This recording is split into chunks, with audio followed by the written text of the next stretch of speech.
Alors, quelle thèse défendez-vous dans votre dernier ouvrage, La jalousie, une géométrie du désir? Eh bien, mon livre veut être une théorie générale de la jalousie. Je crois que la jalousie est un thème extrêmement important. J'ai une citation de Freud ici, dans sa lettre à Binswanger, un ami de Jung, qui date de 1920. C'est la jalousie qui me semble pouvoir nous donner la compréhension la plus profonde de la vie psychique, aussi bien normale que pathologique. La jalousie est finalement beaucoup plus intéressante que l'envie. L'envie, il y a des côtés positifs dans l'envie, ça s'appelle l'émulation, faire aussi bien que les Jones, etc. La jalousie, c'est purement du négatif, purement de la souffrance. Et moi, ça m'attire, cela. Alors, ma thèse, maintenant, c'est que la jalousie, au sens où je l'entends, qui est beaucoup plus vaste que le sens ordinaire, c'est d'abord une structure, et avec toute une gamme de réactions possibles à cette structure. Cette structure, c'est le face-à-face entre un sujet et un monde qui se ferme à lui. Du moins, il en a l'impression. L'exemple le plus simple et le plus courant, c'est la jalousie amoureuse. Et le monde qui se ferme par rapport à lui, ben, c'est par exemple sa femme et l'amant de sa femme. Bon. Mais ça peut être un milieu, ça peut être le salon des Verdurins ou des Guermantes, etc. Et il y a une causalité circulaire entre la fermeture du monde et la fermeture du sujet sur lui-même, presque solipsiste. Voilà. Et pouvez-vous nous donner quelques exemples d'attitudes provoquées par la jalousie? Bon, les exemples, dans mon livre, je considère 27, je crois, types de réactions à la structure en question. Par exemple, la jalousie rétrospective. Le sens, c'est une expression de Proust dans la recherche. Il y a un film qui vient de sortir d'un cinéaste anglais qui s'appelle Andrew Hay, qui s'appelle 45 ans. 45 ans de mariage, d'un couple déjà âgé, magnifiquement interprété par Charlotte Rampling et Tom Courtenay. Ça, c'est l'Angleterre des années 60. Hein. Mais ces gens sont âgés, et c'est un couple ordinaire qui vit une vie bourgeoise, moyenne bourgeoisie, et ils vont fêter les 45 ans de leur mariage, d'où le titre du film. Et une coupure de presse fait découvrir à la femme que son mari a eu, avant même qu'ils se connaissent, et donc ils se marient, une liaison, il avait une fiancée qui est morte dans un accident de montagne, et on vient de découvrir dans une crevasse de Suisse le corps de... Le mari n'en avait jamais parlé à sa femme. La simple découverte qu'il y a eu ce passé fait que la femme, jouée par Charlotte Rampling, devient amère, et sa vie en est gâchée. Elle ne surmontera pas cette découverte. Voilà, chez Proust, on a des exemples équivalents. Évidemment, on peut dire qu'il y a un tiers qui est la fiancée passée, mais on ne peut pas dire que ce tiers joue un rôle actif. Ça s'est passé il y a 50 ans peut-être. Bon, voici un exemple de jalousie. La jalousie proustienne, maintenant. Dans la jalousie proustienne, on peut penser bien sûr à Swann et Odette de Crécy, il s'agit de posséder l'objet du désir, la femme en l'occurrence, Odette, non pas parce qu'on la trouve désirable, non pas parce que les autres la trouvent désirable, mais pour empêcher qu'elle soit aux autres. Donc, il s'agit de faire que les autres ne l'aient pas. Possession exclusive.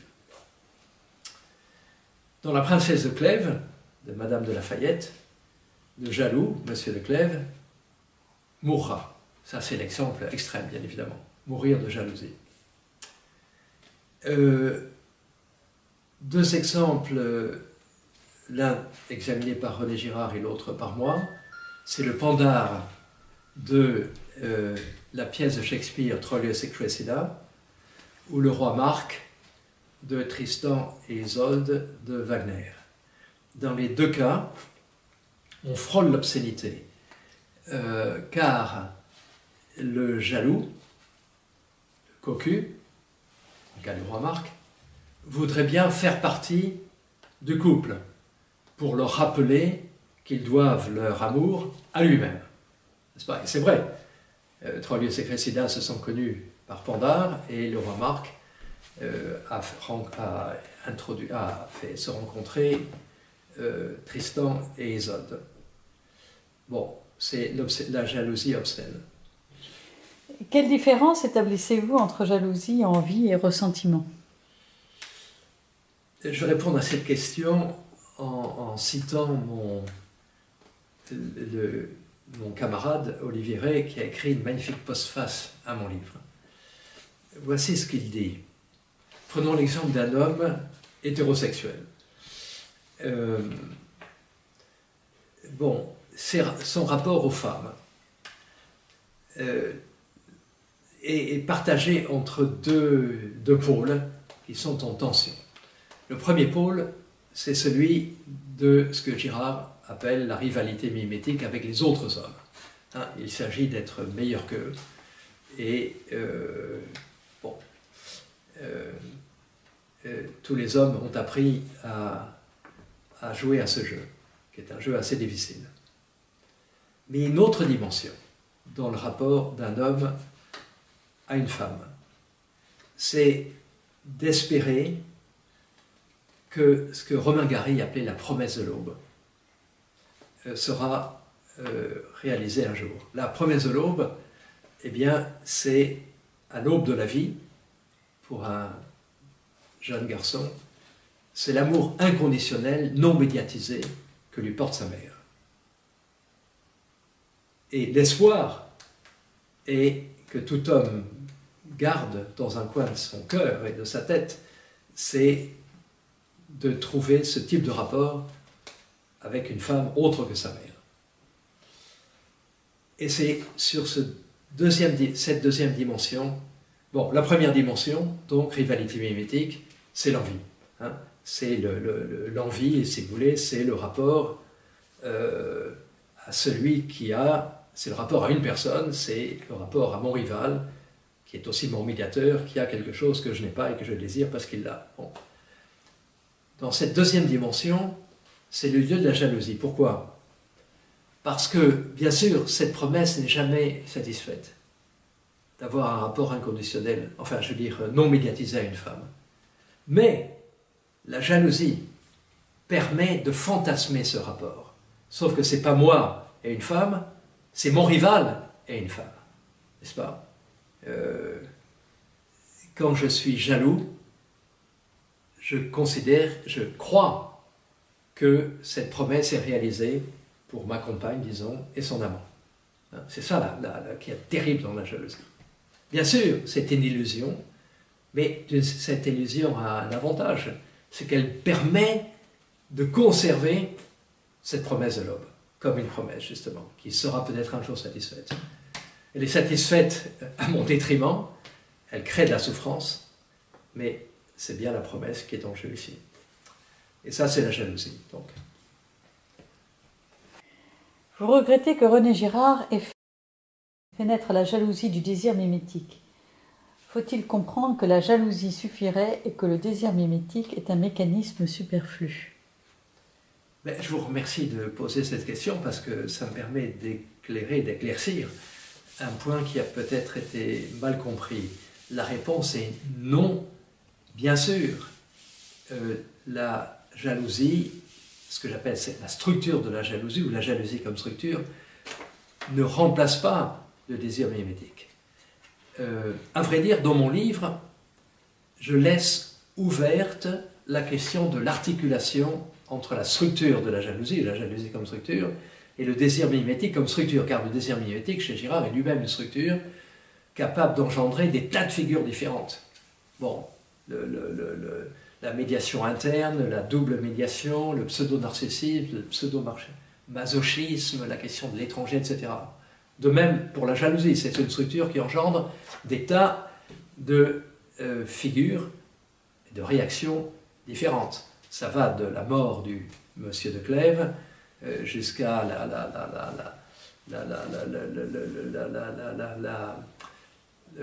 comment dirais-je, l'addiction de Don Juan pour les femmes, en passant par l'obscénité de Pandare, etc.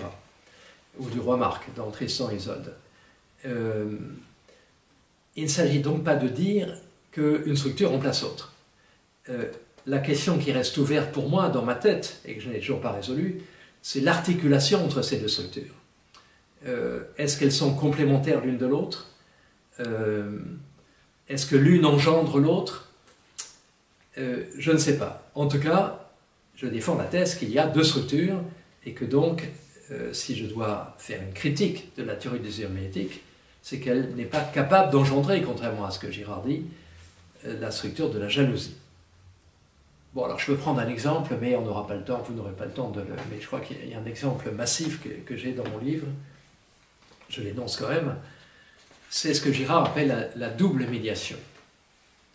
Bon, et l'exemple qu'il prend dans le premier livre, Mensonge romantique et vérité romanesque, c'est la rivalité mimétique entre le bourgeois gentilhomme et le gentilhomme bourgeois. Entre Valenod, le maire du village, et Monsieur de Rênal, entre Valenod, pardon, le bourgeois gentilhomme, et Monsieur de Rênal, le maire du village. Ils se fascinent l'un l'autre, ils s'imitent l'un l'autre, et tout commence par une lubie que Monsieur de Rênal a, et qu'il confie à sa femme.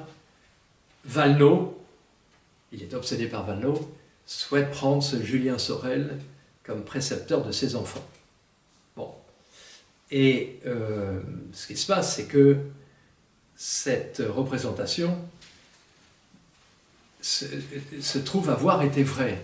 Mais elle se trouve avoir été vraie parce que M. de Rênal, imaginant cela, a fait le premier pas, est allé voir le père de Julien, et Valenod, qui imite M. de Rênal pendant que M. de Rênal imite Valenod, a fait la démarche identique. Donc leurs désirs ont convergé sur Julien, qui était un être falot, sans qualité, et qui devient le héros du roman, bien évidemment. On pourrait dire c'est un magnifique exemple de désir mimétique. Ils s'imitent l'un et l'autre dans leurs désirs. Ils trouvent désirable Julien parce que l'autre le trouve désirable.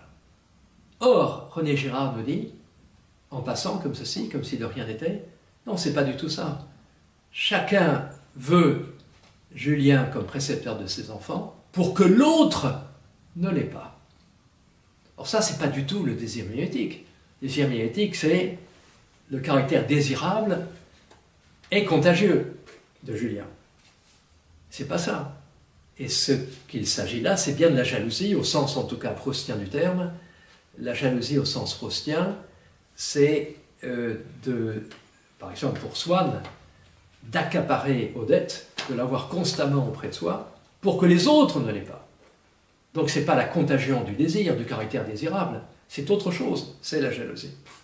Donc vous voyez, sur cet exemple, même René Girard mêle le désir mimétique et la jalousie. Bon, ce qui pose la question de l'articulation de ces deux choses, mais qui ne sont pas la même structure. Voilà. Et la faiblesse de la théorie mimétique réside-t-elle, selon vous, dans la figure du triangle, ou avez-vous d'autres griefs à lui faire? Ben, je crois que le grief que je lui fais, à savoir d'être incomplète, est suffisamment grave. Et pourquoi c'est grave? C'est parce que vous parlez du triangle, mais c'est pas, si le triangle part dans la jalousie, ben, c'est pas seulement le triangle qui part, c'est aussi la médiation, c'est aussi l'imitation, c'est aussi la mimésis du désir. Dans la jalousie telle que j'en dessine la structure, il n'y a pas de médiateur et il n'y a pas d'imitation. Vous avez affaire à un sujet qui se sont exclus d'un petit monde ou d'un grand monde d'ailleurs, ou par exemple d'un couple, il n'est jaloux ni de l'un ni de l'autre. Roland Barthes a écrit ça il y a longtemps d'ailleurs. On n'est jaloux ni de sa femme, ni de l'amant de sa femme, on est jaloux de la relation qui les lie. Hein. Donc, l'être jaloux a rapport non pas à un médiateur et à un objet, mais à une relation ou à un monde. Bon. Donc, les catégories de base de la théorie mimétique tombent. Mais encore une fois, ça ne veut pas dire que la théorie mimétique n'est pas valable. Elle est simplement incomplète.